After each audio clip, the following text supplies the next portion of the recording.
जय श्री कृष्णा। राधे राधे। सारे विष्णु भक्तों को कामदा एकादशी व्रत की हार्दिक शुभकामनाएं। जो भी विष्णु भक्त सच्ची श्रद्धा से और नियमानुसार एकादशी का व्रत करे, भगवान उसे श्री हरि विष्णु और लक्ष्मी माता का आशीर्वाद उस पर हमेशा बना रहे। आज चैत माह के शुक्ल पक्ष की एकादशी है और एकादशी के व्रत का विष्णु भक्तों का बड़ा ही बेसब्री से इंतजार रहता है। तो आज इस पावन अवसर पर अपने सुनते हैं कामदा एकादशी व्रत कथा। तो सारे विष्णु भक्त इस कथा को प्रेम भाव से सुने। कथा सुनना शुरू करने से पहले कमेंट बॉक्स में लक्ष्मीपति नारायण की जय हो लिखकर कथा को लाइक करें और ज़्यादा से ज़्यादा शेयर करें। साथ ही शीला भक्ति चैनल को सब्सक्राइब जरूर करें। श्री हरि विष्णु आपकी सारी मनोकामनाएं पूर्ण करे। बोलिए लक्ष्मीपति नारायण की जय हो, तुलसी माता की जय हो, बाके बिहारी की जय हो। पहली कथा। प्राचीन काल में एक नगर में एक श्रेष्ठ ब्राह्मण रहता था। उसी गांव में एक ठाकुर भी रहते थे। ठाकुर और ब्राह्मण दोनों के बीच में कोई रंजिश थी। आए दिनों दिन के बीच झगड़ा होता रहता था। एक दिन झगड़ते नौबत यहाँ तक आ गए कि ठाकुर ने ब्राह्मण को मार डाला। तो ठाकुर के इस कृत्य से उस नगर के सारे ब्राह्मण नाराज हो गए और उस ठाकुर को भी अपने किए पर बहुत ही पछतावा होने लगा। लड़ने झगड़ने की और बात मारना बहुत ही गलत बात है। मुझसे गुस्से में बहुत ही बड़ा अपराध हो गया है। तो उसने सोचा कि मैं ब्राह्मण की तेरवी करूंगा और उसके मोक्ष के लिए हर वह काम करूंगा जो करना चाहिए। तो उसने अपने द्वारा की हुई गलती के लिए माफ़ी मांगते हुए सारे ब्राह्मणों को घर भोजन करने का न्योता दिया। तो सारे पंडितों ने भोजन के लिए इनकार कर दिया। तो इस तरह सारे पंडितों की नाराजगी और गुस्से के कारण ठाकुर एकदम से अकेला पड़ गया। उसका मन गलेनी से भर गया।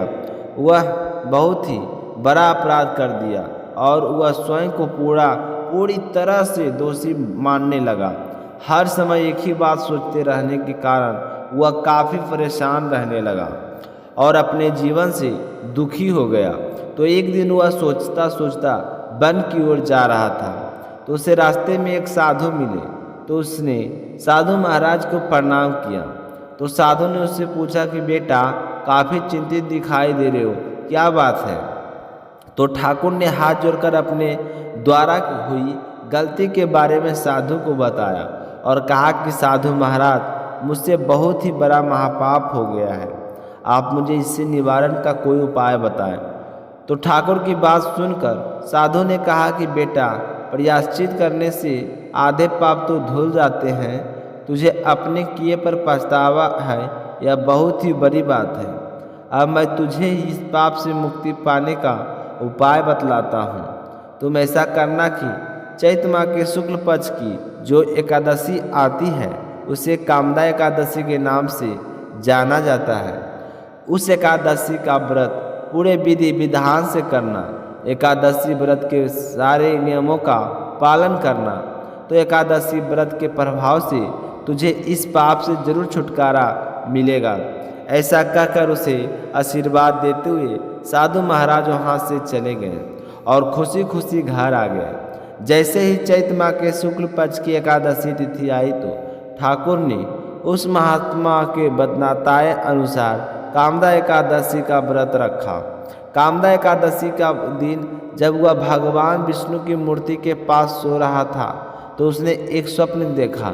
उसमें भगवान श्री हरि विष्णु से कह रहे थे कि ठाकुर, तुम इस व्रत के प्रभाव से ब्रह्म हत्या के पाप से मुक्त हो गए हो।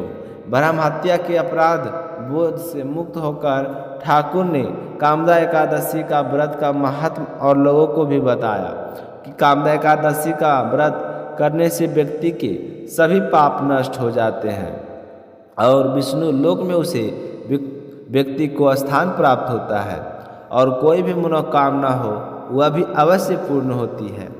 गांव वालों के महत्व समझाने के बाद में उस ठाकुर ने ब्राह्मण की तेरवी की, जिसमें सभी पंडितों ने प्रसन्नतापूर्वक भोजन किया, जिससे उस ब्राह्मण को मोक्ष की प्राप्ति हुई।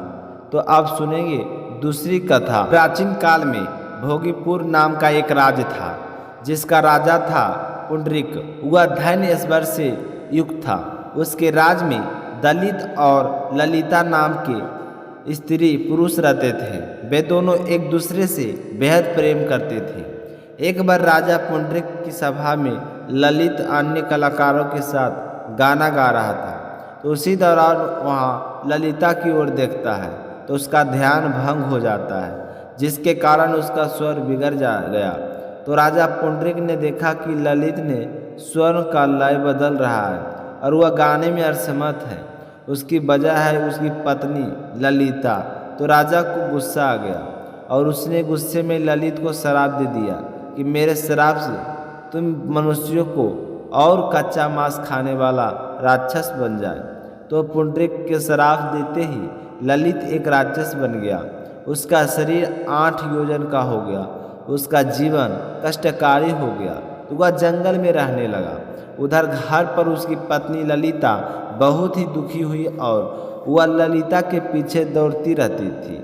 एक दिन ललिता घूमते हुए विंध्याचल पर्वत पर श्रृंगी ऋषि के आश्रम में गई, जहाँ पर वह मुनिवर से प्रार्थना करने लगी।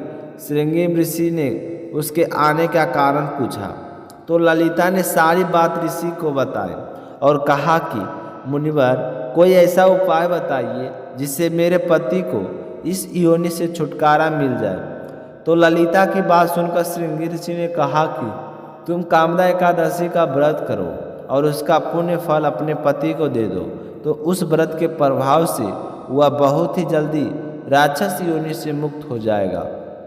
तो यह सुनकर ललिता बहुत ही खुश हुई और मुनिवर सिंह एकादशी व्रत की सारी विधि जानकर अपने घर आ गई। फिर जैसे ही चैत्र माह के शुक्ल पक्ष की एकादशी आई तो उसने पूरे विधिवत एकादशी के सारे नियमों का पालन करते हुए व्रत रखा और व्रत कथा सुनी।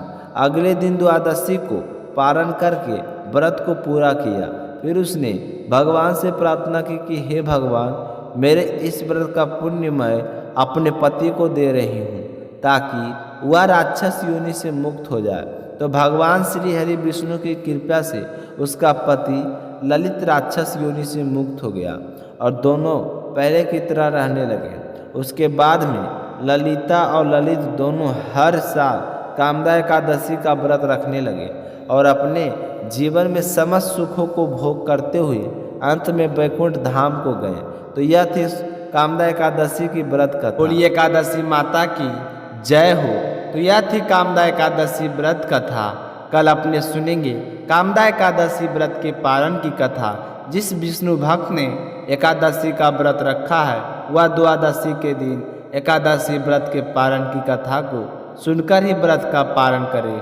कथा सुनकर आपको कैसा लगा कमेंट में ज़रूर बताना और अगर आपने शिला भक्ति चैनल को सब्सक्राइब नहीं किए हैं तो ज़रूर करना। भगवान श्री हरि विष्णु और माता लक्ष्मी आपकी सारी मनोकामनाएं पूर्ण करें। आप सदा सर्वदा सुखी रहे, संपन्न रहे। जय श्री कृष्णा। राधे राधे।